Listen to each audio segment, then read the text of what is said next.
সুপ্রিয় দর্শক, লেট এডিশনে আপনাদের স্বাগতম। সঙ্গে আছি আমি জাহিদুর রহমান খান। আজ আলোচনার বিষয় মার্কিন প্রেসিডেন্ট নির্বাচন এবং বাংলাদেশের রাজনীতি। দর্শক, আজ আলোচনার জন্য আমার সঙ্গে স্টুডিওতে আছেন জাতীয় পার্টির প্রেসিডিয়াম সদস্য আতিকুর রহমান আতিক এবং বিএনপি নেতা ব্যারিস্টার এম সারোয়ার হোসেন। আমরা আলোচনার শুরুতেই ব্যারিস্টার এম সারোয়ার হোসেন আপনার কাছে যেতে চাই। মার্কিন প্রেসিডেন্ট নির্বাচনের ভোট গ্রহণ শেষে এখন গণনা চলছে। দেখা যাচ্ছে যে খুবই প্রতিদ্বন্দ্বিতাপূর্ণ একটি নির্বাচন হয়েছে, যেখানে ডেমোক্র্যাট প্রার্থী জো বাইডেন এবং রিপাবলিকান এবং বর্তমান প্রেসিডেন্ট ডোনাল্ড ট্রাম্পের মধ্যে তীব্র প্রতিদ্বন্দ্বিতার আভাস পাওয়া যাচ্ছে, বা আমরা হয়তো সেখানে ভোট নিয়ে নানা ধরনের একটি সমীকরণ আছে, যে সমীকরণে দুই পক্ষই নিজেদেরকে জয়ী দাবি করেছেন। সেই হিসেবে বাকি মার্কিন নির্বাচন নিয়ে আপনার মূল্যায়ন কি? আপনি কোন বাংলাদেশের রাজনীতির প্রেক্ষিতে? আপনাকে ধন্যবাদ, আমার সহ আলোচক আতিক ভাই এবং সুপ্রিয় দর্শক যারা এই প্রোগ্রাম দেখছেন সবাইকে ধন্যবাদ জানাচ্ছি। দেখুন, মার্কিন রাজনীতি নিয়ে বা নির্বাচন নিয়ে প্রত্যেকটা মানুষেরই কম বেশি আগ্রহ থাকে, কারণ যে এখন ইউনিপোলার বিশ্ব ব্যবস্থা, সেই বিশ্ব ব্যবস্থায় মার্কিন রাজনীতি কম বেশি প্রতিটা দেশের রাজনীতিকে ডাইরেক্টলি ইনডিরেক্টলি অনেকভাবে এফেক্ট করতে পারে।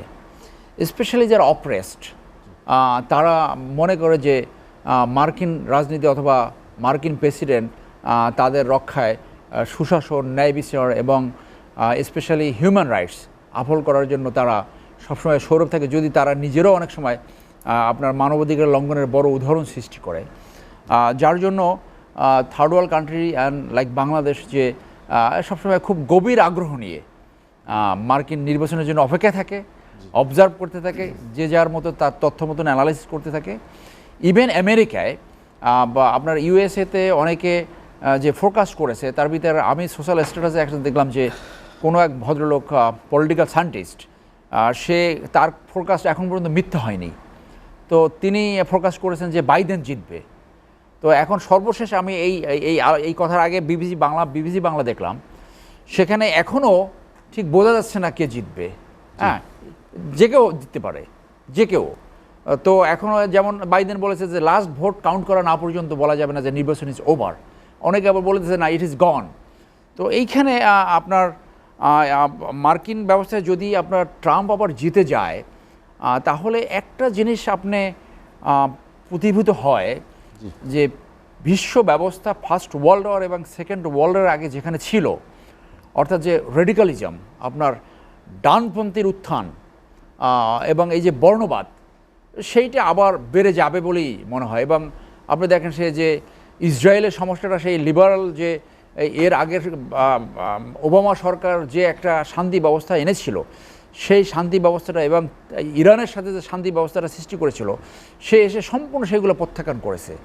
অর্থাৎ এই যে ডানপন্থী অর্থাৎ যুদ্ধাঙ্গী মনোভাব, কখন কি করে, কখন কি বলে, এবং তার জেস্টার পোস্টার যদি আপনি দেখেন যে সেইখানে হোয়াইট হাউসের প্রেস কনফারেন্সে নেতানিয়াহু প্রেস ব্রিফিং দিচ্ছে, সে মনে হচ্ছে যে অঙ্গভঙ্গি যদি দেখেন যে সামহাট অনেকেই বলে থাকে যে ইডিওটিক, মানে ইরিটেটিং। অর্থাৎ বিশ্ব ব্যবস্থা যে আরও অশান্তির দিকে যেতে পারে, আরও আপনার শান্তি বিঘ্নিত হতে পারে এবং যুদ্ধের দিকে যেতে পারে, সেই রকম একটা আশঙ্কা থেকে যাবে বা প্রবলভাবে থেকে যাবে যদি ট্রাম্প পুনরায় নির্বাচিত হয়। এবং এটা শুধু আমেরিকার জন্য খারাপ খবর না, পুরো বিশ্বের জন্য কিছুটা হলে খারাপ খবর। আরেকটি বিষয় সেটা হচ্ছে আমেরিকার নির্বাচনী ব্যবস্থা নিয়ে সবসময় সাধারণত গণতান্ত্রিক যতগুলো রাষ্ট্র আছে তারা অনেকটা মডেল হিসেবে ধরে নেয় যে আমেরিকার নির্বাচনে যেখানে জনপ্রতিনিধিত্বের হার অনেক বেশি থাকে, মানে জনগণের অংশগ্রহণ আমরা যেটাই বলি না কেন, কিন্তু সেখানেও দেখা যাচ্ছে যে নির্বাচনের সময় যে ভুয়া ব্যালট পেপার দেওয়া, ভুল ব্যালট পেপার দেওয়া বা ভয় ভীতি প্রদর্শন বলতে যেটি বোঝায় যে অনেক মার্কিনীদেরকে ফোন করে বলা হয়েছে ঘরে থাকার জন্য, ভোট কেন্দ্রে যাতে তারা না যায়, এ ধরনের নানা ধরনের উপসর্গ কিন্তু এবার নির্বাচনে দেখা যায়। এক্স্যাক্টলি, আপনি দেখেন এগুলো কখনোই আমেরিকান নির্বাচনে ছিল না, এবং America was a role model for democracy. এবং এই নির্বাচনে কিন্তু খবর বের হয়েছে যে মৃত্যু ব্যক্তির ভোট কাস্ট হয়েছে নিউ ইয়র্কে।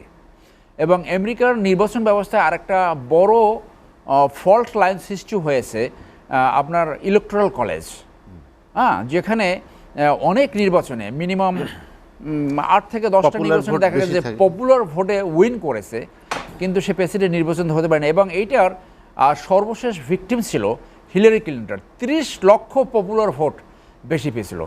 So it is a democracy, কিন্তু এইটা আবার একটা another peculiar form of democracy, এবং এটা তারা যে সৃষ্টি করেছিল তারও পিছনে অনেক ব্যাকগ্রাউন্ড রয়েছে। কিন্তু সেই জায়গাটা কিন্তু তারা কোনোদিন রিফর্মসের কথাও বলছে না, এবং দেখা যায় যে সত্যি করতে যদি আপনি ডেমোক্রেসি মিন করেন তাহলে পপুলার ভোটে যে উইন করবে সেই প্রেসিডেন্ট হবে। কিন্তু এই জায়গাটাও কন্ট্রোভার্সিয়াল থেকে গেছে, এবং আপনি দেখেন ট্রাম্প ইতিমধ্যে ঘোষণা করেছে যে যদি সে নিজেকে জয়ী ঘোষণা করছে প্রয়োজনে কোর্টে যাবে, যত উল্টোপাল্টা। অর্থাৎ আমেরিকান ডেমোক্রেসিতে এটা ছিল না, এটা হলো থার্ড ওয়ার্ল্ড কান্ট্রির ডেমোক্রেসি, যে জোর করে ক্ষমতা থাকা, ওই ধরনের একটা টেন্ডেন্সি কিন্তু তার ভিতরে আছে। এবং আপনি দেখেন ওই সিমটম যে ওই first world war, specially second ওয়ার্ল্ডের আগে যে ডানপন্থীর উত্থান ছিল, সেই জায়গায় বিশ্ব ব্যবস্থা আরও এগিয়ে যাবে বলে মনে হচ্ছে, এবং এটা বিশ্ব শান্তি এবং বিশ্ব গণতন্ত্রের জন্য বড় একটা হুমকি হবে বলে মনে করি আমি। আপনি একজন আইনজীবী হিসেবে এটি কেমন দেখেন যে নির্বাচনের আগে থেকেই যে আমরা দেখলাম যে ভোট গ্রহণের আগেই দুই শিবিরেই, অর্থাৎ জো বাইডেন এবং ডোনাল্ড ট্রাম্পের শিবিরেই তারা আইনি লড়াইয়ের কিন্তু একটি সমান্তরাল একটি প্রস্তুতি রেখেছিলেন, যেখানে ভোটের ফলাফলের আগেই এ ধরনের একটি প্রস্তুতি থাকে, সেখানে কি এটি নিয়ে গণতন্ত্রের ভবিষ্যৎ নিয়ে একটা শঙ্কা জাগায় না? ডেফিনেটলি পলিটিক্স, নির্বাচন এগুলো কখনই কোর্টের ব্যাপার নয়, এইটা আপনার জনগণের মতামতের ব্যাপার। আপনি দেখেন এর আগেও জর্জ বুশ জুনিয়র সে কিন্তু কোর্টের মাধ্যমে নির্বাচিত হয়েছে, আগের উদাহরণ সৃষ্টি হয়েছে। এবং এই কথায় কথায় যে কোর্টে যাওয়ার কথা বলে, এইখানে কিন্তু অনেক কিন্তু রয়েছে। আপনি দেখেন যে সর্বশেষ যে একজন বিচারক নিয়োগ হয়েছে, সেই বিচারক নিয়ে অনেক কন্ট্রোভার্সি হয়েছে, অনেক ডিবেট হয়েছে, কিন্তু ডিবেটের পরেও শি কুড বি অ্যাপয়েন্টেড, এবং তাকে বলা হয় সে অত্যন্ত ডানপন্থী।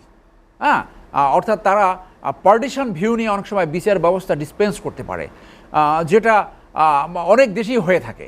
হ্যাঁ, আমাদের দেশেও আমরা অনেক সময় এগুলো দেখতে পারি। যেমন কথার পর যে মরহুম রফিকুল সাহেব কিন্তু অনেকবার বলে গেছে যে high court division belongs to the people, appellate division belongs to the government. অর্থাৎ গভর্নমেন্টের প্রভাব অনেক সময় অ্যাভয়েড করতে পারে না, স্পেশালি পলিটিক্যাল ইস্যুতে, যেখানে পলিটিক্যাল রাইভেলি এবং পলিটিক্যাল ইস্যুতে। যার জন্য সেই একই ব্যবস্থা যদি আপনার আমেরিকাতে আমরা দেখি, তাহলে ওয়ার্ল্ড ব্যবস্থা, স্পেশালি ডেমোক্রেসি আরও ক্ষতিগ্রস্ত হবে। এবং এইটাকে যারা গণতন্ত্রের নামে ক্ষমতা থাকতে চায়, ক্ষমতা স্টিক করতে চায়, তারা এটাকে অনেক সময় উদাহরণ হিসেবে ব্যবহার করবে। অতএব ওভারঅল গণতন্ত্রের জন্য যারা এখনও গণতন্ত্রমুখী এবং যারা গণতন্ত্র চর্চা করতে চায়, তাদের জন্য এটা অত্যন্ত বড় ধরনের একটা খারাপ খবর বলে মনে করি। জি, ব্যারিস্টার সারোয়ার হোসেন, আপনার কাছে আবার আসবো আমি। আতিকুর রহমান আতিক, মার্কিন যুক্তরাষ্ট্রে একটি প্রতিদ্বন্দ্বিতাপূর্ণ নির্বাচন হয়ে গেল, আপনার দৃষ্টিতে এই নির্বাচনে আসলে নির্বাচনটি কেমন হলো? বা ধন্যবাদ আপনাকে এবং আজকের লেট এডিশনে যারা দর্শক শ্রোতা এবং আমাদের আলোচকবৃন্দ। তো আজকে যে টপিকসটা আমেরিকার যে প্রেসিডেন্ট ইলেকশন, বাংলাদেশের রাজনীতি, তো আমি যে কথাটা প্রথমেই বলবো যে আমেরিকার যে ইউএস প্রেসিডেন্ট নির্বাচনটা আর আমাদের দেশের নির্বাচনের যে দুইটা পদ্ধতি, এইটাই ভিন্ন। প্রথমত হলো ইউএস প্রেসিডেন্ট নির্বাচনে জনগণের যে সরাসরি প্রত্যক্ষ ভোটে একজন প্রেসিডেন্ট নির্বাচিত হয় না, সেখানে যেটা আমাদের দেশে সেটা জনগণের প্রত্যক্ষ ভোটে নির্বাচিত হয়। এই আমেরিকাতে 538টা একটা ইলেকটোরাল কলেজ আছে, বিভিন্ন স্টেট অঙ্গরাজ্য মিলে। প্রতিটা অঙ্গরাজ্যেরই এক একটা ইলেকটোরাল কলেজ ভোট আছে, এবং এই ইলেকটোরাল কলেজ ভোটটা হচ্ছে এই যে ওই স্টেটে যে সবচেয়ে বেশি পপুলার ভোট পাবে এবং সেই হবে ওই রাজ্যের ইলেকটোরাল ভোটগুলো তার ক্যাশ হবে, তার ফেভারে। তো সরাসরি ভোটে নির্বাচিত হয় না প্রেসিডেন্ট। এই জন্যই 2016 সালে আপনি দেখবেন যে হিলারি ক্লিন্টন 30 লক্ষ ভোট বেশি পেয়েছে এই ট্রাম্পের থেকেও, কিন্তু এই 30 লক্ষ ভোট পাওয়ার পরেও সে কিন্তু প্রেসিডেন্ট হতে পারে না হিলারি ক্লিন্টন, কারণ ইলেকটোরাল ভোট বেশি পেয়েছিল ডোনাল্ড ট্রাম্প। তো এখন যে আমেরিকার যে নির্বাচন, ডোনাল্ড ট্রাম্প রিপাবলিকান এবং জো বাইডেন ডেমোক্রেট, দুটা শিবিরে নির্বাচন, এবং এই নির্বাচনের দিকে সারা বিশ্ব কিন্তু তাকিয়ে আছে। বাংলাদেশের মানুষ অনেক যারা রাজনীতিক সচেতন, তারাও কিন্তু তাকিয়ে আছে বিশ্ব রাজনীতিতে, যে এই যে ডোনাল্ড ট্রাম্প এমন একটা লোক, সে আনপ্রেডিক্টেবল লোক, তাকে নিয়ে মানে সন্দেহাতীতভাবে যে কোনো বিষয় বলা সম্ভব না। কারণ ডোনাল্ড ট্রাম্প যে গত টার্মে আসার পরে বিশ্ব ভূ রাজনীতিতে একটা অনেক পরিবর্তন এসেছে। বিশেষ করে আপনি দেখেন যে করোনা মহামারী, সারা বিশ্বব্যাপী করোনা মহামারীর এই মোকাবেলায় সবাই ঐক্যবদ্ধ। সেখানে কিন্তু ডোনাল্ড ট্রাম্প কী করলো, সে আমেরিকাকে বলল যে আমরা ওয়ার্ল্ড হেলথ অর্গানাইজেশনে কোনো ফান্ড দেব না। সে এখান থেকে পিছিয়ে আসলো, করোনাকে সে সঠিকভাবে হ্যান্ডেল করলো না তার আমেরিকাতে এসে। কিন্তু অন্যদিকে এই যে বর্তমানে যে ইলেকশনটা হলো, এই ইলেকশনটাতে কিন্তু দেখেন যে হোয়াইট যে বুট, যেটা আপনার ডোনাল্ড ট্রাম্পের পক্ষের বুট, তাদেরকে সে কিন্তু আবার বুঝাইতে সক্ষম হয়েছে যে ডোনাল্ড ট্রাম্প সেটা বলছে যে চায়না আমাদের সবচেয়ে বেশি শক্তিশালী অপোনেন্ট, সুতরাং এই চায়না এখানে ইন্ধন যোগাচ্ছে, বাইডেন আসলে চায়নার সাথে সম্পর্কটা অন্যরকম হবে, অর্থনৈতিকভাবে আমেরিকা ক্ষতিগ্রস্ত হবে। এইটা হোয়াইট যারা ভোটার তাদেরকে বুঝাইতে পারছে। আপনার তার যে পজিটিভ নেগেটিভ সাইডটা সেখানে হচ্ছে যে সে সারা বিশ্বে কিন্তু ক্লাইমেট যে দুর্যোগে যে ফান্ডটা দিত আমেরিকায়, সে দিচ্ছে না, কিন্তু সে কিন্তু চায়নার সাথে লিটিগেশন করে রাখছে ডোনাল্ড ট্রাম্প। আমেরিকা যে তাদের যে মনোভাবটা, সে কোরিয়ার সাথে দেখেন সে ডায়লগ করলো এবং শেষ পর্যন্ত কোনো অমীমাংসিত। সেখানে ইরানের সাথে তার একটা ডিসপিউট ডোনাল্ড ট্রাম্প, এবং সেই ডিসপিউটের কারণে ইরানের সাথেও সম্পর্ক অন্যরকম। বিশেষ করে সমগ্র মুসলিম দেশগুলোর সাথে যে একটা তার যে দৃষ্টিভঙ্গি, অন্যদিকে যে ইসরায়েলের সাথে তার যে দৃষ্টিভঙ্গি, সে দেখা যাচ্ছে যে ইসরায়েলকে অন্য দেশকে প্রেশার দিয়ে যাতে মুসলিম দেশগুলো ইসরায়েলকে মেনে নেয় সেটাও করছে। তো এই যে ভূ রাজনীতিতে যে ডোনাল্ড ট্রাম্পের যে ভূমিকা, যেটা সারওয়ার ভাই বললেন যে উগ্রবাদ, তার ভিতরে যে এই যে উত্থানটা যে চাপিয়ে দেওয়ার যে মনোভাবটা, এই জন্য সারা বিশ্বে যারা সচেতন লোক আছে তারা চিন্তা করছে যে সেকেন্ড ট্রাম্প যদি আবার আসে তাহলে সারা বিশ্বের রাজনৈতিক একটা অস্থিতিশীলতার সৃষ্টি হবে। বিশেষ করে বাংলাদেশি যারা থাকেন ইউএসএতে, আমেরিকাতে, আমি দেখেছি, আমি গিয়েছিলাম বিশেষ করে নিউ ইয়র্কে এবং ক্যালিফোর্নিয়া বা বিভিন্ন যেসব স্টেটে বেশি লোক থাকে, তারা কিন্তু most of them are democratic supporter. এবং আমেরিকার যে ইলেকটোরাল ভোটগুলো হয় যে নির্বাচনে, দেখা যাচ্ছে যে ডেমোক্রেটরা রেড এবং রিপাবলিকরা হলো ব্লু।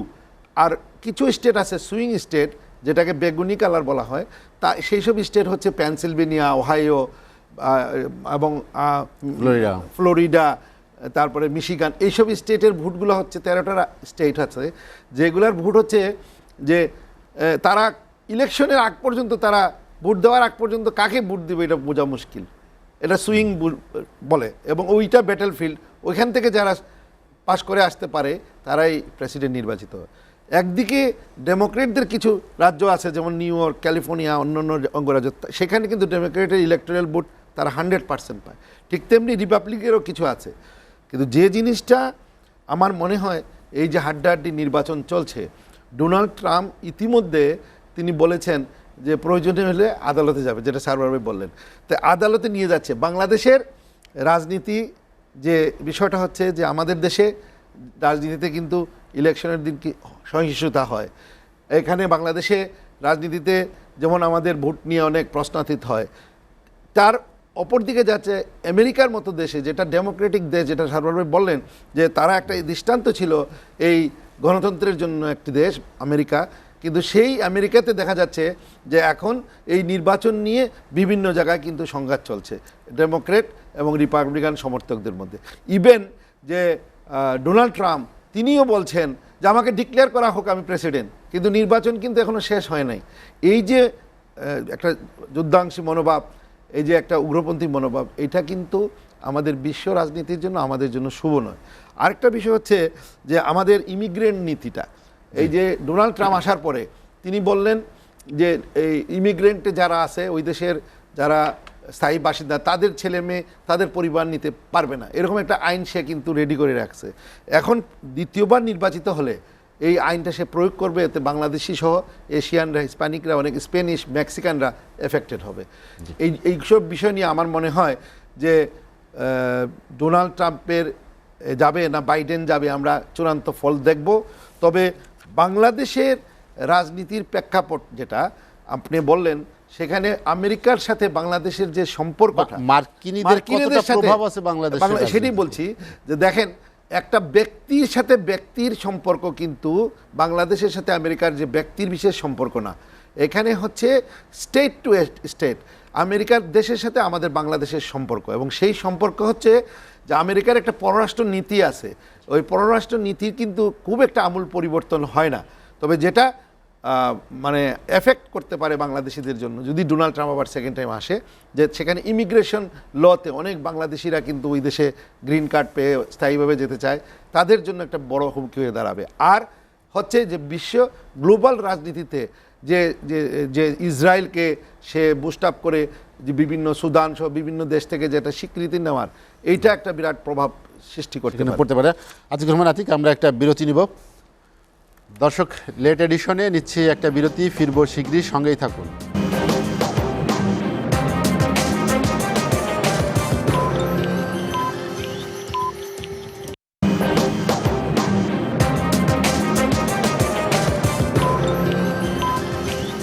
দেখছেন এসএটিভির রাতের আয়োজন লেট এডিশন। বিরতির পর আমরা আবার ফিরছি আলোচনায়। ব্যারিস্টার সারোয়ার হোসেন, আমরা যেটা দেখলাম যে মার্কিন নির্বাচনের যেসব ত্রুটি বিচ্যুতি যেটি দেখা দিয়েছে, কিন্তু এর আগে তেমনটি দেখা যায়নি, যদিও এর আগে কয়েকবার বিতর্ক হয়েছিল জর্জ ডব্লিউ বুশের সময়, সেটিও আদালত কর্তৃক নির্ধারিত হয়েছিল। এবার কি এ ধরনের কোনো সিদ্ধান্ত আসতে পারে কিনা, বা এবারের নির্বাচনী পরিবেশকে অন্যবারের নির্বাচনের পরিবেশের চেয়ে আলাদা মনে করেন কিনা, অথবা বাংলাদেশের বা তৃতীয় বিশ্বের, আপনি যেটা উল্লেখ করেছেন তৃতীয় বিশ্বের রাজনীতিতে যে ধরনের পরিবেশ থাকে সে তার কোনো সাদৃশ্য সেখানে ছিল কিনা? না, দেখুন, যে সে বারবার হুমকি দিচ্ছে কোর্টে যাবে, এইটা কিন্তু আসলে বোধগম্য নয়। কারণ এখানে তো হিসাবটা পরিষ্কার, 538 ইলেকট্রাল কলেজ 270টা যে জিতবে, হি বিকামস দ্য প্রেসিডেন্ট। সো এই যে বারবার হুমকি দিচ্ছে, এইখানে একটা তার নেস্টি পলিটিক্স অন্তর্নিহিত রয়েছে বলে মনে হয়। কারণ আপনি জানেন যে সে তো সুপ্রিম কোর্টের চিফ জাস্টিস সে নিয়োগ করেছে, তার পছন্দের ক্যান্ডিডেট, এবং অনেক বিতর্কের পর সে হয়েছে। এবং বাইডেন ফার্স্ট প্রেসিডেন্সিয়াল ডিবেটে তার সম্বন্ধে বলছে যে you are the worst president এবার ইউএসএ হ্যাড, মানে আমেরিকান ইতিহাসে, ইউএসএর ইতিহাসে সবচেয়ে বাজে প্রেসিডেন্ট। আপনি জানেন যে হিটলার মানে সেকেন্ড ওয়ার্ল্ড ওয়ারে জার্মানিকে ফার্স্ট ওয়ার্ল্ড থেকে মাত্র 20 বছরের ভিতরে আরেকটা যুদ্ধে নিয়ে গেল উগ্রবাদিতা দিয়ে, এবং পৃথিবীকে, ওয়ার্ল্ডকে একটা ধ্বংসের মুখোমুখি দাঁড় করেছিল। সেইখানে অ্যালাইড ফোর্স, সেখানে আমেরিকাও ছিল, তারা হিটলারকে পরাজিত করতে পেরেছে বলে আজকে কিন্তু ইউরোপে কিছুটা অংশে, পশ্চিম অংশে গণতন্ত্র চর্চা হচ্ছে। তো এই ক্ষেত্রে যে দেখেন যে তার মিথ্যাগতে কোনো হেজিটেশন নাই, মানে কখন কি করবে। কিন্তু আবার একটা কথা, যেমনটি আপনি অপেয়ার বললেন যে মুখে অনেক কথা বলে, কিন্তু সে এখন পর্যন্ত যুদ্ধ বাধা নেয়, কিন্তু যুদ্ধ যে বাধাবে না সেখানে বলা যায় না। কিন্তু সে দেখেন যে ওই যে চরম বর্ণবাদী, চরম মুসলিম বিদ্বেষী, সে যদি আবার 4 বছর থাকে, ইসরায়েলকে সে এমনভাবে প্রতিষ্ঠা করবে যে মুসলমান মিডল ইস্টে থাকবে কি থাকবে না, তাদের স্বার্থ থাকবে কি থাকবে না, কি ক্ষুণ্ণ হলো ওটা সে দেখবে না। আপনি জানেন যে ইতিমধ্যে 3টা স্টেটের সাথে আপনার ইসরায়েলের কিন্তু ডিপ্লোম্যাটিক রিলেশন সে সৃষ্টি করতে পেরেছে। হ্যাঁ, তারপর দেখেন যে যেখানে যেখানে অ্যান্টি মুসলিম যেখানে যেখানে ইন্টারেস্ট আছে সেইখানে সে সবসময় আপনার সেখানে তাদের সাথে, যেখানে মুসলমানদের অ্যাগেনস্টে তার সাথে সম্পর্ক। এই জন্য বলা হয়ে থাকে যে একটা হিটলারকে সেই 1940-এ ঠিকই তাকে বাড়িত করা গিয়েছে, কিন্তু এখন পৃথিবীতে 4 কোণায় 4টা হিটলার এখন বিরাজমান। সো এরা মিলে পৃথিবীকে কোথায় নিয়ে যাবে, কোন অবস্থায় নিয়ে যাবে, এবং মুসলমানরা যে আরও যে নিষ্পেষিত হবে এতে কোনো সন্দেহ নাই। যার জন্য রেজাল্ট কোন দিকে যায়, it will be very interesting. যদিও অনেকে আশা ছেড়ে দিয়েছে যে ট্রাম্প হয়তো হয়ে গেছে, কিন্তু শেষ পর্যন্ত আমাদের দেখতে হবে বড় স্টেট যেখানে ক্যালিফোর্নিয়া 55টা বা আপনার ইলেকট্রাল কলেজ আছে, তাদের রেজাল্ট বা আপনার রেজাল্ট নির্ধারণে একটা বড় ধরনের প্রভাব বিস্তার করবে। সো বলা যায় না। যেমন আমেরিকার অনেক ফ্রেন্ডের সাথে আমার কথা হয়েছে, তারা বলছে যে আরও হয়তো 1-2 দিন আপনার চূড়ান্ত রেজাল্ট পেতে সময় লাগতে পারে। কিন্তু ট্রাম্প যে বারবার বলতেছে আমি কোর্টে যাব, নিজেকে সে এর আগের বারও 2016-তে কিন্তু একইভাবে সে পাগলামি করেছে, নিজেকে প্রেসিডেন্ট ঘোষণা করছে, বলছে আমি কোর্টে যাব, আমাকে প্রেসিডেন্ট ঘোষণা করলে হয়, এবং একই পাগলামি শুরু করেছে। এতে এ ধরনের কোনো সিগন্যাল আছে কিনা যে হি ইজ লুজিং, হলেও হতে পারে, I don't know, we have to see that.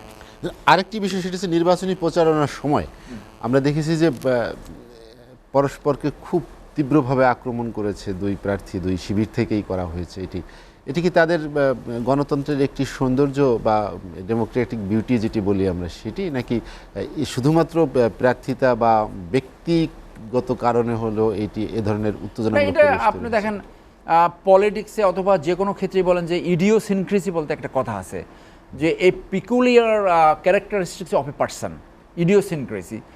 So আমেরিকাতে ডিবেটের মাধ্যমে তারা সব কিছু সিদ্ধান্ত নেয়, এবং এই ডিবেটটা বিউটি ছিল, সবাই ডিবেটটা খুব এনজয় করে, কিন্তু এই ধরনের ল্যাঙ্গুয়েজ এর আগে কখনো ব্যবহার হয়েছে বলে জানা যায়নি। তারা সাধারণত 3টে ডিবেট করে, প্রেসিডেন্সিয়াল ডিবেট, এবং আমি মনে করি এটা খুব ভালো একটা সিস্টেম। এবং আমাদের দেশেও যে ক্যাম্পেইনের যে বাজে অবস্থা হয়, এখানে যে করাপশন হয়, যে টাকা পয়সার যে লেনদেন হয়, এইখানেও আমার মনে হয় যে জাতীয় নির্বাচনে আপনার শুধু এই ডিবেটের মাধ্যমে নির্ধারণ করলে হয়তো আমাদের ইলেকশন খরচ এবং এই যে নেতিবাচক দিকগুলো সেইগুলো কিন্তু পরিহার করা সম্ভব। কিন্তু যে আমেরিকার যে এবার ট্রাম্প যেটা করেছে সেটা তার ব্যক্তিগত চরিত্রের অংশ বলে আমি মনে করি, এবং যার জন্য সেকেন্ড ডিবেটটা কিন্তু হয়নি। 3টে ডিবেট হওয়ার কথা ছিল, মাঝখানে যে ডিবেটটা সেই ডিবেটটা তারা পরিহার করেছে তার এই ধরনের ব্যবহার কারণে, এবং সে যে এটা ভুল করেছে তার পরামর্শদাতারা, তার নীতি নির্ধারকরা এটা তাকে বোধহয় বুঝাতে সক্ষম হয়েছে বলে সেকেন্ড যে ডিবেটটা হয়েছে সেখানে সে কিন্তু কিছুটা সংযত ছিল।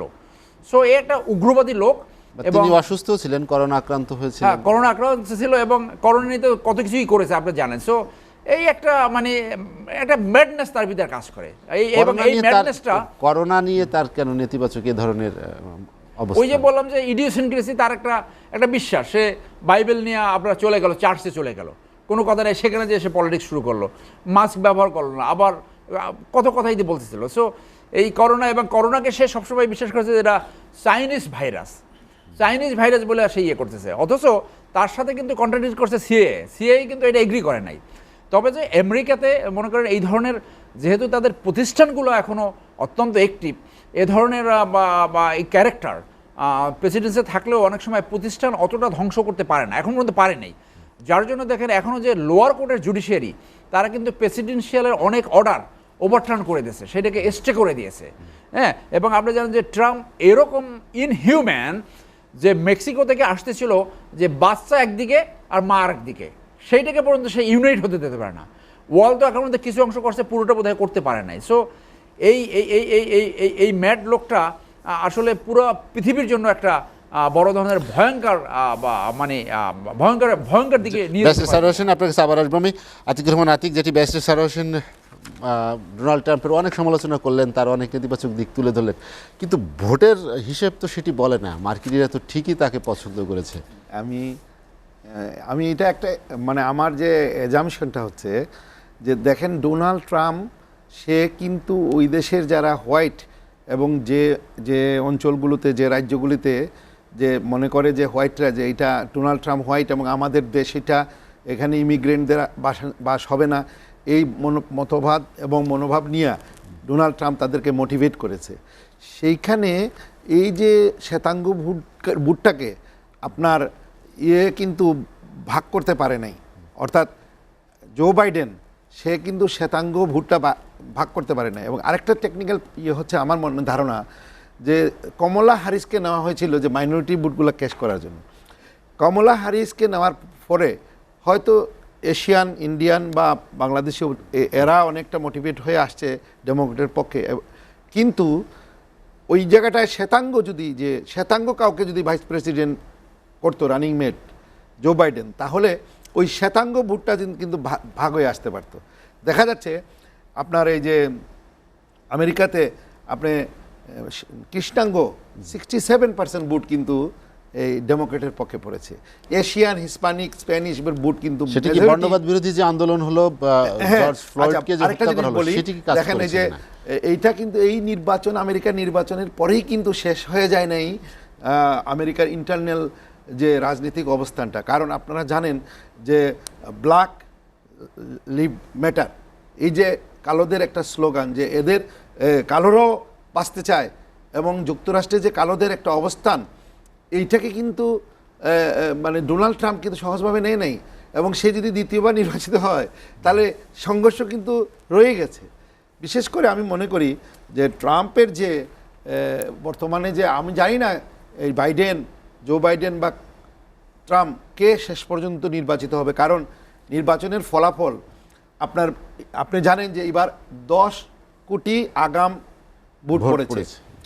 পাশাপাশি যে ডাকযুগে যে পোস্টাল ভোটগুলো রয়েছে, তো এইগুলো সব গণনা করতে বলেছে যে নভেম্বরের 6 তারিখ পর্যন্ত লাগতে পারে। সেই পর্যন্ত আমাদেরকে অপেক্ষা করতে হবে চূড়ান্ত বিজয়ের জন্য। কিন্তু এই যেটা বললেন সারওয়ার ভাই, যে আমাদের ক্যালিফোর্নিয়াতে 55টা আপনার ইলেকটোরাল ভোট আছে, যেটা ডেমোক্রেটদের পক্ষে যদি আসে, মানে এখনও সম্ভাবনা আছে, তাহলে জো বাইডেনের পাশ করার সম্ভাবনা একদম উজ্জ্বল। তো এইসব জায়গায় আমার মনে হয় যে বর্তমানে সবাই উৎকণ্ঠায় আছে, হাড্ডাহাড্ডি লড়াই কি হচ্ছে। কিন্তু আমরা যে আলোচনাটা আসি সেটা হলো বাংলাদেশের রাজনীতির সাথে তার প্রভাবটা কি হবে, প্রভাবটা এবং ইতিবাচক হবে কি না। এবং সেই জায়গাটায় আমি বলতে চাচ্ছি যে আসলে ট্রাম্প নির্বাচনের যে ফলাফলটা সহজে মেনে নিবে কিনা, কারণ সে আগেই চিফ জাস্টিস ওইখানে নিয়োগ করে রাখছে আগেই, যেখানে সম্ভবত 6 জন রিপাবলিকের পক্ষে আর 3 জন ডেমোক্রেটের পক্ষে, এরকম একটা অবস্থানে যে তাদের যে কোর্টে যদি যায়, তাহলে অতীতেও কিন্তু কোর্টে এই জর্জ বুশ কিন্তু জিতে আসছিল, জুনিয়র জর্জ বুশ। তো সেইখানে এবারও অনেক শঙ্কা আমার মনে হচ্ছে যে বিশ্বব্যাপী এইটা গ্লোবাল সব দেশের সবাই তাকিয়ে আছে আমেরিকার এই নির্বাচনের দিকে, এবং সেখানে বাংলাদেশের জন্য একটা প্রভাব আছে। কী জন্য প্রভাব আছে দেখেন, যে এই নির্বাচনের কয়েকদিন আগে আপনি কিন্তু যুক্তরাষ্ট্রের পররাষ্ট্র মন্ত্রী ভারতে এসে গেছেন, ভারতের সাথে অস্ত্রের একটা ট্রিটি হয়েছে, এবং ভারতের পাশে আমেরিকা আছে বলে চায়নার সঙ্গে যে চলমান যে ভারতের একটা সংঘর্ষ লাদাখ নিয়ে, সেখানে কিন্তু আমেরিকা ইন্ধন যোগাচ্ছে ভারতকে। তো এই যে সাংঘর্ষিক মনোভাব নিয়ে এই যে আমাদের এই গ্লোবাল এই কান্ট্রিগুলোর যে তার মধ্যে দিয়ে যে ডোনাল্ড ট্রাম্পের যে ভূমিকাটা, এটা আমাদের কাছে সন্দেহ মনে হচ্ছে যে ডোনাল্ড ট্রাম্প নির্বাচিত হলে কি করতে পারে। এবং সে কিন্তু যেটা সারওয়ার ভাইও বলেছেন, আপনিও বলেছেন, যে তার যে আনপ্রেডিক্টেবল লুক, সে মধ্যপ্রাচ্যে আপনার যেসব দেশগুলোর সাথে তার যে ইহুদি এবং ইসরায়েলিদেরকে প্রতিষ্ঠা করার জন্য সে একটা বিরাট মানে ভূমিকা রাখবে, যেখানে আরও সংঘর্ষ বেঁধে যেতে পারে। এবং এইগুলো নিয়ে আমার মনে হয় এখন আমি চাই যে আমেরিকার গণতন্ত্র বিজয় হোক, জনগণের বিজয় হোক, বিশ্ব যে গ্লোবাল রাজনীতিতে শান্তি ফিরে আসুক, এবং ডোনাল্ড ট্রাম্পের মতো যে লোক, যেটা বললেন যে the worst president of the USA, এই ধরনের লোক দ্বিতীয়বার যদি আসে, তাহলে আমার মনে হয় বিশ্ব শান্তিতে থাকবে না। আমেরিকার ইতিহাসে এ পর্যন্ত 21 জন প্রেসিডেন্ট তারা কিন্তু দ্বিতীয়বার আসতে পারেনি। আমরা ভাবছিলাম যে এবার ডোনাল্ড ট্রাম্পও আসবে না, কিন্তু এখন দেখার বিষয় যে কী ফলাফল হয়। জো বাইডেনের পক্ষে আমার মনে হয় বিশ্ব শান্তির জন্য, আমাদের এই বিশেষ করে তৃতীয় বিশ্বের জন্য অনেক ভালো হবে যদি তিনি আসতে পারেন। প্রবাসী যারা আছেন, যারা আমাদের বাংলাদেশি বংশোদ্ভূত মার্কিন নাগরিক, অনেক সময় দেখা যাচ্ছে প্রবাসীদের অংশগ্রহণ যদি মার্কিনীদের নির্বাচনে বেশি হয়, সেক্ষেত্রে সেই দেশের একটি গুরুত্ব বাড়ে। কিন্তু বাংলাদেশে তো অনেক প্রবাসী আছেন। আনন্দের ব্যাপার আমার এই নির্বাচনে কিন্তু বাংলাদেশের প্রবাসী বাংলাদেশি চারজন মিশিগান স্টেটের যিনি আমাদের সিনেটর ছিলেন শেখ রহমান, তিনি নির্বাচন করছেন। হ্যাঁ, তারপরে নিনা আহমেদ, তারপরে ডেনু ইমাম এবং আবুল বি খান, মোট 4 জন আমাদের বাংলাদেশি যারা এই নির্বাচন করছেন ডেমোক্রেটের পক্ষ থেকে। তো আমরা দেখার বিষয় যে শেখ রহমান এরই মধ্যে নির্বাচিত হয়েছেন, শেখ রহমান একবার এর মধ্যে নির্বাচিত হয়েছেন এবং সিনেটর হিসেবে বিশেষ নির্বাচনেও তিনি জয়লাভ করেছেন। এই নির্বাচনেও তিনি জয়লাভ করেছেন। সুতরাং বাংলাদেশিদের যে একটা আমেরিকার যে ভূ রাজনীতিতে এবং সেখানকার যে মানুষের সাথে সম্পৃক্ত হয়ে বাংলাদেশি প্রবাসীরা যে একটা ওই মেইন স্ট্রিম লাইনের রাজনীতিতে চলে গেছে, এটা আমাদের জন্য গর্বের বিষয়। এবং আমি যেটা মনে করি যে আমেরিকার এই যে নির্বাচন যাই হচ্ছে, আদালতে যাবে কি যাবে না কি হবে, কিন্তু একটা জিনিস পরিষ্কার, সেটা হচ্ছে আমেরিকার মানুষ সে কিন্তু তার যে ফান্ডামেন্টাল রাইটস সে প্রয়োগ করতে পারে, সে তার ভোট দিতে পারে শান্তিপূর্ণভাবে, এবং সেই ভোটটা যে তারা কাস্ট করতে পারে বাই মেল, ফিজিক্যালি, অর আপনার সামহাও তাদের অ্যারেঞ্জমেন্ট, এটা কিন্তু অত্যন্ত মানে আমাদের নির্বাচন ব্যবস্থাতে শিক্ষণীয়। বিশেষ করে নিউ ইয়র্কের মতো জায়গায় এবার দেখা গেছে যে যারা ভোটার তাদের জন্য আয়োজন করা হয়েছে, লেখা আছে যে ইংলিশে, চাইনিজ ভাষা এবং পাশাপাশি বাংলা ভাষায়ও লেখা আছে যে আপনার ভোট আপনি প্রয়োগ করুন। এই যে বাংলা ভাষাকে যে ওখানে সম্মাননা দেওয়া হয়েছে, এটাও আমাদের বাংলাদেশের জন্য একটা গর্বের ব্যাপার। আরেকটি বিষয়, সেটা আপনি নিজেও উল্লেখ করেছেন যে আমাদের প্রবাসীরা যারা সেখানে আছেন যে তারা তাদের যোগ্যতা এবং মেধা দিয়ে সেখানে রাজনীতিতে বা জাতীয় সেই মার্কিন রাজনীতিতে তারা যে অংশগ্রহণ করছে। শেখ রহমান, যিনি কিশোরগঞ্জের সন্তান, জর্জিয়াতে স্টেটে, তিনি মাত্র শতাধিক বাংলাদেশি সেখানে আছেন, কিন্তু ভোটার আছে 14,000-এর বেশি। তাকে অন্য ভাষা বর্ণের ও মন জয় করতে হয়েছে, তাকে এখানে নির্বাচিত হতে হয়েছে। এটিও কিন্তু কম পাওয়া না প্রবাসীদের জন্য, বিশেষ করে বাংলাদেশের জন্য। আমরা অবশ্যই মার্কিন সিনেটর শেখ রহমানকে অবশ্যই অভিনন্দন জানাই। আরেকটি বিষয় হচ্ছে যে সেই প্রবাসীদের সেই অংশগ্রহণ যেমন থাকে, এবারে মার্কিন নির্বাচন যেটি প্রমাণ করেছে যে তার মার্কিন জনগণরাই তাদের প্রেসিডেন্ট নির্বাচন করে। এই ধরনের একটি তথ্য আসছে আন্তর্জাতিক গণমাধ্যমে, যেখানে আপনি বলেছেন যে আগাম ভোট পড়েছে সবচেয়ে বেশি, 10 কোটি ভোট, এই শতাব্দীর মধ্যে সবচেয়ে বেশি ভোট আগাম ভোট পড়েছে। এবং আমরা দেখেছি যে নির্বাচনের দিনও দীর্ঘ লাইন, মানে তারা যে ভোট দেওয়ার যে সুযোগটা, সেই গণতান্ত্রিক দেশটাতে কেন ভোট নিয়ে শঙ্কা থাকবে, ভোটের ফল নিয়ে শঙ্কা থাকবে? এটাই তো আমাদের কাছে এখন প্রশ্ন, যে বিশ্বের যে প্রথম গণতান্ত্রিক দেশ, যেটাকে আইডল মনে করে সারা বিশ্বে, সেখানে জনগণ ভোট দেয়, লাইনে দাঁড়িয়ে ভোট দিচ্ছে, ভোট হচ্ছে, কিন্তু ফলাফল নিয়ে যে শঙ্কা এবং সেটা আদালতে যাবে, তাহলে ডেমোক্রেসির বিউটিটা কোথায় রইল? এই জন্য আমার মনে হয় আমাদের দেখার বিষয় অনেক সমীকরণ আছে, যেটা আমেরিকার ইতিহাসে কোনো প্রেসিডেন্সিয়াল নির্বাচনে এই ধরনের যে ব্যাড ল্যাঙ্গুয়েজ ইউজ করে না। এবার যেটা ডোনাল্ড ট্রাম্প তার যে সংলাপ, প্রথম সংলাপে যে প্রয়োগ করেছে, এবং সেখানে বিশ্ব মাধ্যমে যে গণমাধ্যমে আসছে যে ডোনাল্ড ট্রাম্পের যে নীতিটা এবং তার যে আমেরিকার যে উগ্রবাদিতাকে ছড়িয়ে দেওয়া, ভবিষ্যতে মনে করা হচ্ছে যে রিপাবলিকান দল ডোনাল্ড ট্রাম্পের উপরে ডিপেন্ডেন্ট হবে। কিন্তু এই রিপাবলিকান দল একসময় আপনারা জানেন যে আমেরিকার অত্যন্ত জনপ্রিয় প্রেসিডেন্ট ছিলেন রোনাল্ড রিগান, তিনি কিন্তু এই রিপাবলিকান, কিন্তু তিনি বিশ্ববাসীর মন জয় করেছিলেন এবং সেখানে সে কিন্তু মানে আমেরিকার সাথে সারা বিশ্বের একটা সুসম্পর্ক গড়ে তুলেছিলেন রোনাল্ড রিগান।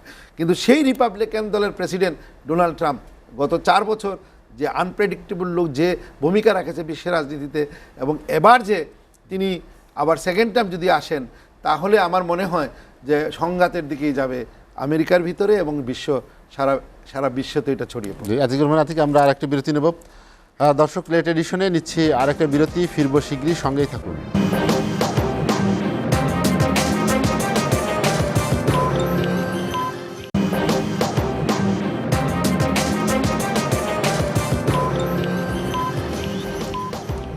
দেখছেন এসএটিভির রাতের আয়োজন লেট এডিশন। বিরতির পর আমরা আবারও ফিরছি আলোচনা। ব্যারিস্টার সারওয়ার হোসেন, মার্কিন নির্বাচনের কী ধরনের প্রভাব পড়তে পারে বাংলাদেশের রাজনীতিতে বা আমাদের ভূ আঞ্চলিক রাজনীতিতে, বিশেষ করে ইন্দো প্যাসিফিক অঞ্চলে? না, দেখুন, মার্কিনিরা স্পেশালি ট্রাম্প, সে তো ক্লিয়ারলি একটা চায়না কন্টেনমেন্ট পলিসিতে আছে, যার জন্য আপনার এই যে কোয়াড এগ্রিমেন্ট অথবা আপনি ইন্দো যাই বলেন, এটাকে চায়নাকে ঠেকাবার জন্য তার সমস্ত পলিসি, সেই পলিসিকে সে আরও এনহ্যান্স করবে এবং সেই ক্ষেত্রে বাংলাদেশকে তার পাশে রাখার জন্য চেষ্টা করবে। কারণ Bangladesh is a bridge between India and south east Asia, তো সেইটা তো চালিয়ে যাবে। এবং আপনি জানেন যে উপপররাষ্ট্রমন্ত্রী এদেশে ভিজিট করে গিয়েছে এবং ইন্ডিয়ার সাথে অলরেডি তাদের 10টা ডিফেন্স প্যাক্ট হয়েছে, আন্দামান নিকুঞ্জকে তাদের উপর লিজ দেওয়া হয়েছে এবং সেখানে তাদেরকে এরকম অথরিটি দেওয়া হয়েছে যে ওখানে যে মার্কিনিরা থাকবে তারা শুধু আইডি কার্ড নিয়ে ইন্ডিয়াতে যে কোনো জায়গায় যেতে পারবে। এইটা ইন্ডিয়া আর কোনো প্রধানমন্ত্রী কিন্তু করে নাই। এক ধরনের মানে বড় ধরনের একটা এখানে চুক্তি করেছে যে আমেরিকান ইনফ্লুয়েন্স মারাত্মকভাবে ইন্ডিয়ার উপরে চলে আসবে বলে মনে করে, এবং সেই ক্ষেত্রে তারা চায়নাকে কন্টেন করার জন্য, চায়নার বেল্ট অ্যান্ড রোড ইনিশিয়েটিভকে ঠেকাবার জন্য যা যা করা সেগুলোই করবে। কিন্তু আমেরিকার কথা যেটা বলে যায়, এখনও দেখেন যে আমেরিকাতে আপনি যদি গণতন্ত্র, ফ্রিডম অফ এক্সপ্রেশন অথবা ইলেকশন সিস্টেম বলেন, যতটুকু ফল্ট আছে, এই ফল্ট নিয়েও সেখানে মানুষ কিন্তু এখনও যা বলতে চায় সেটা বলতে পারে। ইভেন ট্রাম্পের বোন কিন্তু বলেছে যে হি ইজ এ লায়ার, চরিত্রহীন। অথবা মনে করেন নিম্নকোর্ট তাদের প্রেসিডেন্সিয়াল অর্ডারকে ইয়ে করতে পারে। কিন্তু আপনি বাংলাদেশের প্রেক্ষাপটে যদি দেখেন যে আমরা এখানে আওয়ামী লীগের কেউ নাই, কিন্তু আমরা তো এটা জানি যে আমাদের ইলেকশন সিস্টেমটা আসলে শেষ হয়ে গেছে, মুখে যাই বলুক। সেই ক্ষেত্রে আমি আপনাকে বলতে চাই যে আজকে আমাদের অনেক নাগরিক যারা খোঁজখবর রাখে তারা দেখেন যে আমেরিকান ইলেকশন নিয়ে অনেক এক্সাইটেড, অনেক মত প্রকাশ করতেছে। এইখানে আমরা তিনজনও মত প্রকাশ করলাম, কিন্তু বাংলাদেশের ইলেকশন নিয়ে বাংলাদেশের জনগণ কিন্তু মত প্রকাশ করতে পারছে না। কারণ এখানে একটা স্টেট অপারেশন রয়েছে, এইটা উপর থেকে বোঝা যাবে না। এটা সংবাদপত্র, টেলিভিশন, টক শো সব জায়গায় তো বলছে, কিন্তু এখানেও আপনি দেখেন যে এইটুকুই। কিন্তু আপনি মানে পরিস্থিতি এমন হয়েছে যে জাতীয় নির্বাচন থেকে একদম আপনার ইউনিয়ন পর্যায়ে নির্বাচন সব জায়গায় একই, কোনোভাবে মার্কাটা অথবা নমিনেশনটা নিতে পারলে তারা ধরেই নেয় তারা ইলেকশনে উইন করবে। হ্যাঁ, অর্থাৎ এটা ইলেকশনের নামে একটা সিলেকশন। কিন্তু আমেরিকাতে দেখেন আপনি যে এখনও সবাই কিন্তু ভোটাধিকার প্রয়োগ করতে পারছে। আজকে যদি ট্রাম্প জিতে, সে কিন্তু যারা নীরব সাদা ভোটারের কারণে যারা মত প্রকাশ করে না, কিন্তু ভোট কেন্দ্রে যায় ঠিকই কিন্তু সাদা এই ট্রাম্পকে ভোট দিয়ে আসতেছে। কিন্তু গণতন্ত্র প্র্যাকটিস করতে হলে আপনার সবার আগে যে জিনিসটাকে অ্যাড্রেস করতে হবে সেটা হচ্ছে ইলেকশন সিস্টেম। সো আপনি ক্ষমতায় থাকতে পারেন যে কোনোভাবে, কিন্তু তাতে কি জাতীয় স্বার্থ রক্ষা হলো? জাতীয় স্বার্থ রক্ষা হলো না, কারণ তখন আপনার অনেককে অ্যাপিস করতে হয় সব কিছু। সেইটা আমেরিকা এখনও হয় না, আমেরিকা এখনও ওই জায়গায় যায় না। আমেরিকার মানুষ এখনও এক্সপ্রেস করতে পারে যে যেটা ফিল করে, বই লিখতে পারে। আপনার ট্রাম্পের স্টাফ যে we had been in the same room, সব কিছু লিখতে পারে। কিন্তু বাংলাদেশে যা কিছু দেখে, যা কিছু শোনে এবং যা কিছু বিশ্বাস করে, সেইটা লেখার 1% মানুষও নাই। যেমন এইখানে এই পুলিশি সিস্টেমের ভিতরে এই সিস্টেম আছে, যেমন আনঅফিসিয়াল দেখবেন যে এদের একটা ওই যে টাকা কালেকশন করার চৌকিদার, টাকা ভাগায় উপরে একদম মন্ত্রী পর্যন্ত যায়, কিন্তু কোনো মন্ত্রীকে আজ পর্যন্ত সেটা বই লিখে বলছে? এই জায়গাটায় আমরা ল্যাকিং, এই জায়গাটা আমাদের নৈতিকতা মান, জাতীয় নৈতিকতার মান কোনোভাবে ডেভেলপ হচ্ছে না। এবং আপনার এই জাতিকে যদি বিল্ড করতে হয়, জাতীয় স্বার্থ যদি অক্ষুণ্ণ রাখতে হয়, আপনি যদি জনগণের স্বার্থে কাজ করতে হয়, তাহলে এই জাতীয় নৈতিকতার মান বাড়াতে হবে, রাষ্ট্রীয় মিথ্যাচার সম্পূর্ণভাবে বন্ধ করতে হবে। জনগণ যেটা চয়েস করবে, জনগণ যাকে ভোট দেবে তাকেই ক্ষমতা আসবে। আর যারা বিগত দিনে অন্যায় করছে তাদেরকে আপনি শাস্তি দেবেন, তাদেরকে দরকার বোধ ডিসকোয়ালিফাই করেন। হ্যাঁ, কিন্তু আমি সঠিক ভোট দিলে আবার এই খারাপ লোক চলে আসতে পারে। খারাপ লোক যদি আপনি মনে করেন সে যদি অন্যায় করে থাকে, সে যদি আইন ভঙ্গ করে, তাকে আপনি এক্সাম্পলের শাস্তি দেন বিচারের মাধ্যমে। কিন্তু নির্বাচন, সেই জন্য নির্বাচন দেওয়া যাবে না, অথবা কিছু করবো না, অথবা রাষ্ট্রীয়ভাবে আমরা মিথ্যাচার করেই যাব, এইটা জাতির জন্য ভয়াবহ ক্ষতির কারণ বলে আমি মনে করি। জি, ব্যারিস্টার সারোয়ার হোসেন, আপনাকে অসংখ্য ধন্যবাদ। আতিকুর রহমান আতিক, যেটি ব্যারিস্টার সারোয়ার হোসেন আমেরিকার সঙ্গে বাংলাদেশের বেশ কয়েকটি বিষয় তুলনা করলেন, আসলে কি বাংলাদেশের গণতন্ত্র বা আমেরিকার গণতন্ত্রের সঙ্গে তুলনা করার মতো বা ওই রকম একটি সমকক্ষ অবস্থায় তো আমরা যাইনি। বাংলাদেশের আর্থসামাজিক প্রেক্ষাপট তো সেটি বলে না। আর গণতান্ত্রিক পদ্ধতিতেও তো অনেক দুর্বৃত্ত সংসদ সদস্য নির্বাচিত হতে পারে, বা সেও তো জনপ্রতিনিধি হয়ে আসতে পারে। দেখেন, আমাদের যে গণতান্ত্রিক ব্যবস্থা, যে fundamental rights of the article 40 of the constitution, যে আমাদের যে মৌলিক অধিকার, সেইটা সংবিধান সংরক্ষণ করেছে এবং সেইটা প্রয়োগের জায়গাটা হচ্ছে আমাদের ভোটার অধিকার। এখন আমাদের মানুষের, দেশের মানুষের কিন্তু ভোট দেওয়ার যে অনীহাটা এখন বেড়েছে, কারণ নির্বাচনী যে ব্যবস্থা, এই ব্যবস্থাতে দেখা গেছে যে আপনি ভোট দিতে গেলেন, গিয়ে দেখেন আপনার ভোট আরেকজন দিয়ে চলে গেছে। এবং দেখা গেছে বিগত নির্বাচনগুলোতে এমনও হয়েছে যে মারা গেছে সেই লোকও, তার নামেও ভোট ইস্যু হয়েছে এবং ভোট হয়ে গেছে। এই যে নির্বাচনী ব্যবস্থা, নির্বাচন কমিশনের উপরে আমাদের কোনো জনগণের আস্থা নাই। এবং সত্যি কথা বলতে কি, যে যখন যে ক্ষমতা আসছে তারাই তার স্বার্থে নির্বাচন কমিশনকে ব্যবহার করেছে, ব্যবহার করে সেখানে তারা ফায়দা লুটার চেষ্টা করছে। কিন্তু আসলে কি, এই দেশটা স্বাধীন হয়েছিল, এই দেশে যে সোনার বাংলা, যে বঙ্গবন্ধু শেখ মুজিবুর রহমান যে বাংলাদেশের ভূখণ্ডের স্বাধীনতার পাশাপাশি অর্থনৈতিক মুক্তির স্বাধীনতার জন্য বলেছিলেন। মানুষের ভোটের অধিকার, মানুষের ভাতের অধিকার নিয়ে আন্দোলন হয়েছে, বহু কথা হয়েছে। আমাদের বর্তমান প্রধানমন্ত্রী তিনিও অনেকবার এই আন্দোলন করেছেন। আমার কথা হচ্ছে যে সেই জিনিসগুলো আজকে কোথায়? মানুষের যে ভোটের অধিকার, মানুষের যে মৌলিক অধিকার, সেইগুলাকে সুনিশ্চিত করা প্রয়োজন। এবং সেটা শুধু সরকার পক্ষেরই নয়, সে বিরোধী পক্ষ সকলে মিলেই একটা ইনস্টিটিউশন গড়ে তোলা দরকার। যেমন ভারতের সেশন নির্বাচন কমিশন টিএ সেশন, সেখানে কিন্তু অনেক শক্তিশালী মানে নির্বাচন ব্যবস্থা। আমরা কেন পারবো না? আমাদের সরকারি দল বিরোধী দল সকলের যদি সদিচ্ছা থাকে তাহলে আমরাও এই দেশে এই যে নির্বাচনী ব্যবস্থা আমরা করতে পারি এবং সেইটা নির্বাচন কমিশনকে শক্তিশালী করতে পারি, ইন্ডিপেন্ডেন্ট করতে পারি। কিন্তু দেখা যাচ্ছে যে নির্বাচন কমিশন নিজেই সে ইন্ডিপেন্ডেন্ট হতে চায় না, সে নিজেই সরকার নির্বল হয়ে পড়ে এবং সেই ক্ষেত্রে দেখা যাচ্ছে মানুষের এই যে প্রশ্নগুলো থেকেই যায়, নির্বাচন নিয়ে মানুষের নানা প্রশ্ন এবং আজকে মানুষের মনে অনেক দুঃখ যে মানুষ তার যে ভোটের অধিকার, যে প্রতি 5 বছর অন্তর অন্তর যে সে এদেশে কে হবে প্রেসিডেন্ট, প্রধানমন্ত্রী, এমপি, তার যে প্রয়োগটা সে করতে পারে না, পারে না বিধেই এই যে আক্ষেপটা, এটাকে আমার মনে হয় যে আগামী দিনগুলোতে সকলকে মিলে এই জায়গাটা আমাদের ঠিক করতে হবে। আর বিশেষ করে যে কথাটা বলছিলাম, গতকালকেই ছিল জেল হত্যা দিবস সম্ভবত, এবং আমাদের 4 নেতার হয়েছে, এই জেল হত্যা হয়েছে। এই যে আমি মনে করি যে জাতির জনক বঙ্গবন্ধু শেখ মুজিবুর রহমান, তিনি এদেশের স্বাধীনতার জন্য অনেক ত্যাগ স্বীকার করেছেন, জেল জুলুম অত্যাচার সহ্য করছেন, তারপরে দেশ স্বাধীন হলো। কিন্তু এই দেশটাকে তিনি একটা সোনার বাংলার স্বপ্ন দেখেছিলেন, কিন্তু 3.5 বছরের মাথায় একজন নেতা, যে বিশ্ব নেতা, তাকে এই দেশে প্রাণ দিতে হলো। তিনি যদি 10টা বছর সময় পেতেন এদেশের সোনার বাংলা গড়ার ক্ষেত্রে হয়তো অনেকটাই ভূমিকা আসতো, এগিয়ে আসতো। কিন্তু এই কিলিংয়ের রাজনীতি, 75-এর কিলিংয়ের রাজনীতি, তারাও বর্তমানে যারা দেশের হাল ধরতে পারতেন, 4 নেতা, তাদেরও জেল, আবার তার বর্তমানে যারা 4 নেতা, সেটাও অসাংবিধানিকভাবে এবং অন্যায়ভাবে তাদেরকে হত্যা করা হয়েছে। এই যে এই হত্যাকু রাজনীতি এদেশ থেকে সমূলে ইরেডিকেট করতে হবে। এইখানে জনগণের যে ভোটের অধিকার, জনগণের রাইট, পিপুলস কি যেটা বলে যে এম্পাওয়ারমেন্ট, যেটা আমরা যেটা বলি জনগণের সরকার, যে জনগণের সরকার, পিপুলস রাইটটাকে এস্টাবলিশ করতে হবে। আজকে জনগণ তার যে মৌলিক অধিকার, তার যে স্বাধীনতা, তার সমস্ত কিছু সে যে ভোগ করার জন্যই তো এদেশে স্বাধীন হয়েছে।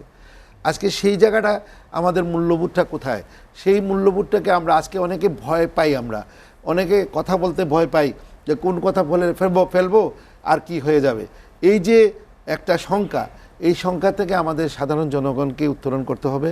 আমি মনে করি যে দেশে যদি কোনো সংঘাত না হয়, দেশ যদি আমাদের এই যে গণতন্ত্রটাকে সুসংহত করা যায় এবং বিরোধী দলকে নিধন করা, সেইটা এখন আওয়ামী লীগ আছে দিকে, বিএনপি নয়। বিএনপি যখন ক্ষমতায় ছিল তাও সে অন্য বিরোধী দলকে করেছে।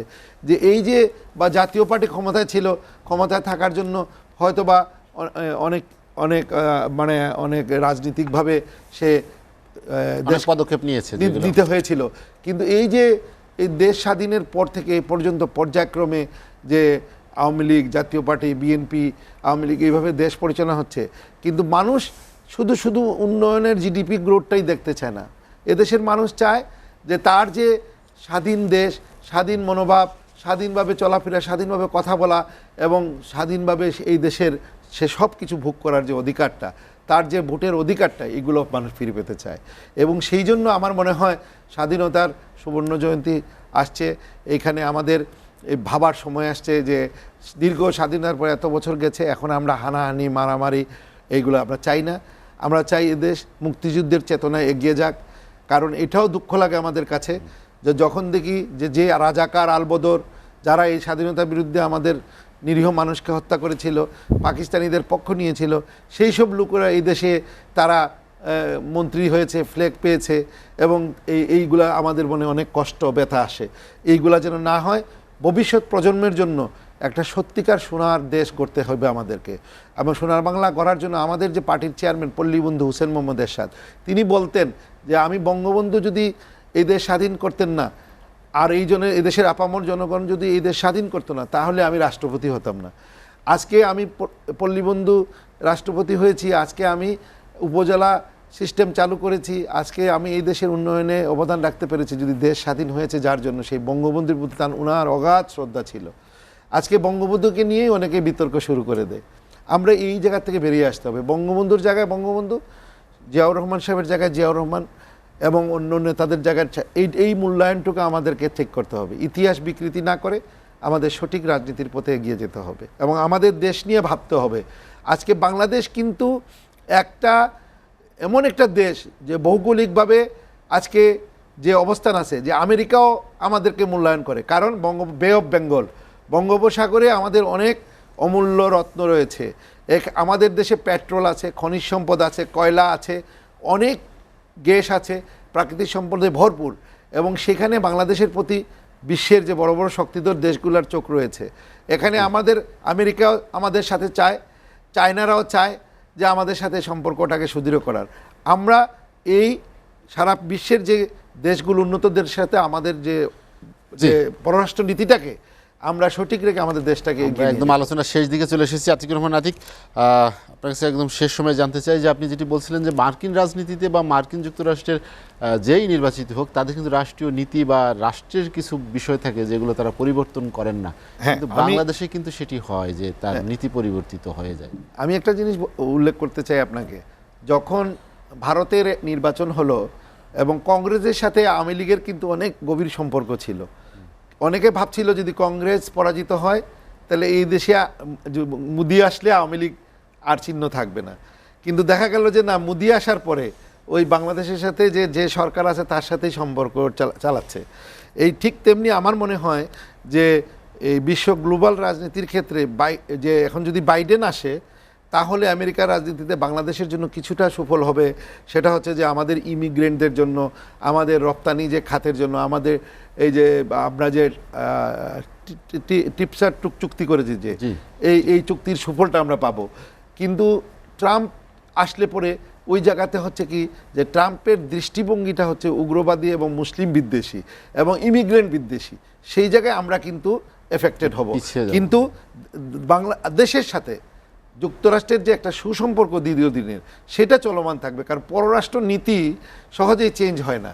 আমেরিকার পররাষ্ট্র নীতি বলেন আর বাংলাদেশের পররাষ্ট্র নীতি বলেন, আমাদের এই country to country, state to state নীতিটা ভালো থাকবে। তবে আমরা আশা করব যে যেই আসুক আমেরিকাতে, প্রেসিডেন্ট বাইডেন আসুক নাহলে ট্রাম্প আসুক, আমাদের উন্নয়ন যে আমাদের কামি এই বাংলাদেশ আমরা এগিয়ে যেতে চাই এবং আমাদের সাথে আমেরিকার সাথে সুসম্পর্ক থাকবে এবং বিশ্বে গণতন্ত্রের বিজয় হোক, জনগণের বিশ্ব মানবতার বিজয় হোক। আতিকুর রহমান আতিক, আপনাকে অসংখ্য ধন্যবাদ। ব্যারিস্টার এম সারোয়ার হোসেন, আপনাকে অসংখ্য ধন্যবাদ। দর্শক জানিয়ে রাখি, লেট এডিশন পুরো প্রচার হয় সকাল ৮টায়। আজ এ পর্যন্তই। ভালো থাকুন, সুস্থ থাকুন, এসএটিভির সঙ্গেই থাকুন।